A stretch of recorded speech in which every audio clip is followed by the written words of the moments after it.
kami dari kelompok 7 akan mempresentasikan hasil karyangan ilmiah kami yang akan dipresentasikan oleh saya, Ainin Sofia, sebagai moderator. Saya Fauzia sebagai pemateri 1. Saya Kevin Gustian Wardana sebagai pemateri 2. Saya Windia Deliana sebagai pemateri 3. Saya Sri Martini sebagai pemateri 4. Baik, langsung saja kita akan mempresentasikan hasil karangan ilmiah kami oleh pemateri 1. Kepada pemateri 1 dipersilakan.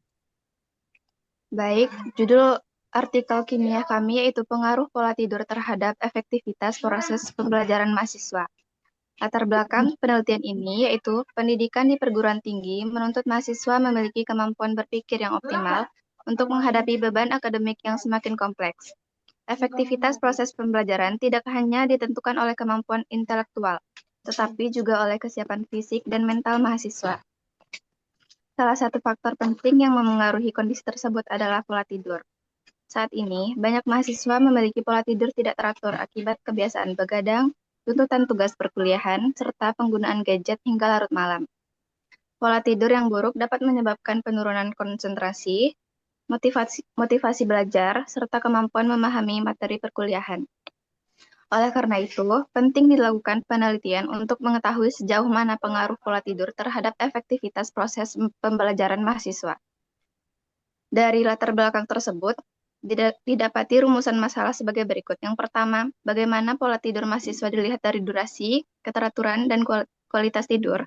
Yang kedua, bagaimana tingkat efektivitas proses belajar mahasiswa. Yang ketiga, apakah pola tidur tidak teratur berpengaruh terhadap efektivitas belajar mahasiswa? Yang keempat, faktor apa saja yang memengaruhi pola tidur mahasiswa?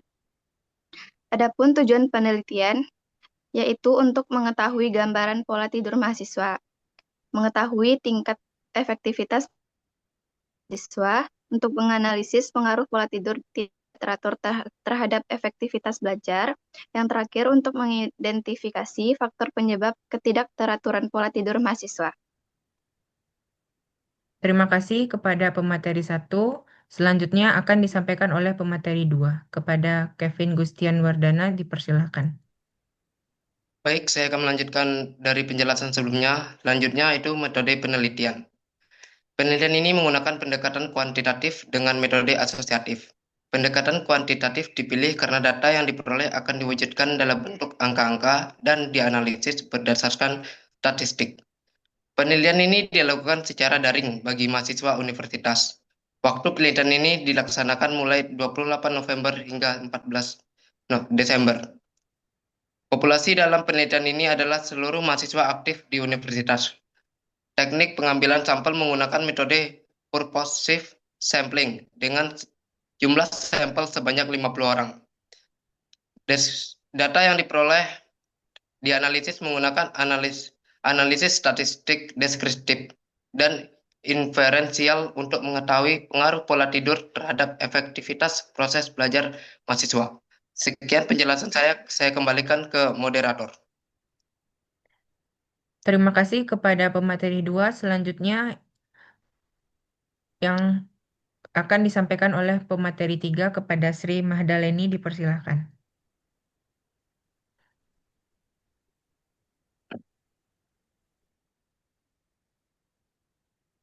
Baiklah, di sini saya akan menjelaskan karakteristik responden. Kami mengumpulkan data dari 50 mahasiswa aktif sebagai sampel utama. Bisa dilihat dari diagram ini, proporsi responden kami cukup seimbang. 54% adalah mahasiswi perempuan dan 46% adalah mahasiswa laki-laki. Dengan komposisi yang relatif seimbang ini, kami merasa data yang diperoleh sudah cukup mewakili pengalaman umum mahasiswa dalam kehidupan sehari-hari. Yang kedua, data analisa. Adapun data analisa ini dibagi menjadi dua variabel utama. Pertama, variabel X yaitu pola tidur. Hasilnya menunjukkan bahwa ketidakteraturan pola tidur mahasiswa berada pada kategori yang tinggi.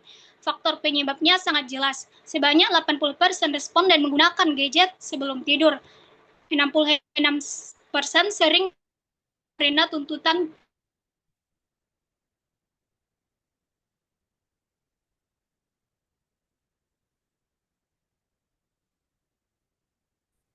Oke. Yang selanjutnya, data analisa. Adapun data analisa ini dibagi menjadi dua variabel utama. Pertama, variabel X yaitu pola tidur. Hasilnya menunjukkan bahwa ketidakaturan pola tidur mahasiswa berada pada kategori yang tinggi. Faktor penyebabnya sangat jelas. Sebanyak 80% responden menggunakan gadget sebelum tidur. 66% sering begadang karena tuntutan tugas kuliah. Dan 58% mengaku memiliki jam tidur yang tidak konsisten setiap harinya. Yang kedua, variabel Y, yaitu efektivitas belajar. Kondisi tidur yang buruk tadi berdampak langsung pada proses belajar yang akhirnya masuk ke kategori rendah. Buktinya, 74% mahasiswa sering merasa mengantuk saat mengikuti perkuliahan. 66% mengalami kesulitan untuk fokus pada materi, serta 72% merasakan stres yang tinggi saat menghadapi ujian. Kesimpulannya, gangguan fisik dan mental akibat kurang tidur ini secara nyata menghambat efektivitas belajar kita di kampus. Selanjutnya, hipotesis penelitian.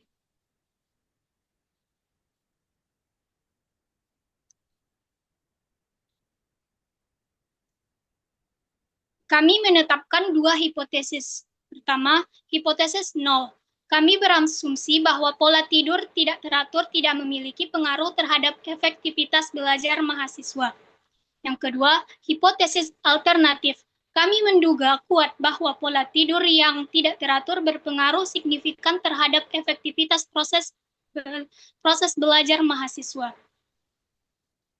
Sekian penjelasan materi dari saya. Saya kembalikan ke moderator. Terima kasih kepada pemateri 3. Selanjutnya, diskusi dan implementasi yang akan disampaikan oleh saya sendiri. Pola tidur buruk terbukti berdampak pada konsentrasi dan motivasi belajar pada mahasiswa. Penggunaan gadget sebelum tidur menjadi pemicu utama dalam pola tidur yang buruk. Mahasiswa lebih mudah mengantuk, stres, dan sulit fokus saat mendengarkan penjelasan dosen di kampus. Sejalan dengan penelitian sebelumnya, Putra et al. Simpantumpang et al. Zega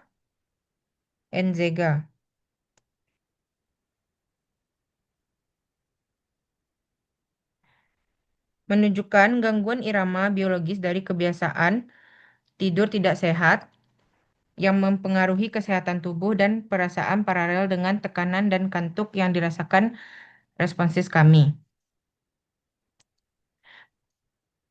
Menegaskan pentingnya kualitas dan keteraturan tidur. Implementasi penelitian mahasiswa perlu mengatur waktu tidur dan membatasi penggunaan gadget. Universitas dapat menyelenggarakan kampanye kesehatan seperti seminar tentang pengaturan waktu atau sesi reklasasi menjelang ujian untuk membantu mahasiswa menyusun jadwal pembelajaran yang lebih harmonis. Pengajar juga bisa menyesuaikan cara mengajar seperti dengan sesi interaktif pendek untuk mengatasi kantuk di kelas. Tidur berkualitas meningkatkan efektivitas belajar dan presentasi akademik. Sekian dari saya, selanjutnya kepada pemateri 4. Baik, yang terakhir itu ada kesimpulan.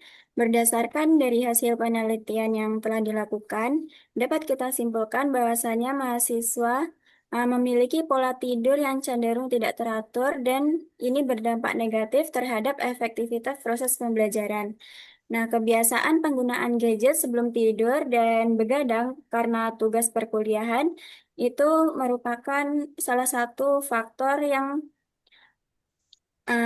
terjadi dan dan mengakibatkan gangguan konsentrasi, rasa mengantuk saat perkuliahan, serta meningkatnya tingkat stres akademik. Efektivitas proses belajar mahasiswa dalam penelitian ini berada pada kategori yang rendah, yang menunjukkan adanya hubungan antara kualitas tidur dan kesiapan belajar. Dengan demikian, pengelolaan pola tidur yang lebih baik sangat diperlukan untuk meningkatkan konsentrasi, motivasi, dan pemahaman materi perkuliahan sehingga kualitas pembelajaran mahasiswa dapat ditingkatkan secara optimal. Baik, sekian saya serahkan lagi kepada moderator. Baik, terima kasih kepada pemateri 4, Windy. Sekian dari hasil presentasi kami. Apabila ada kesalahan, mohon dimaafkan. Assalamualaikum warahmatullahi wabarakatuh.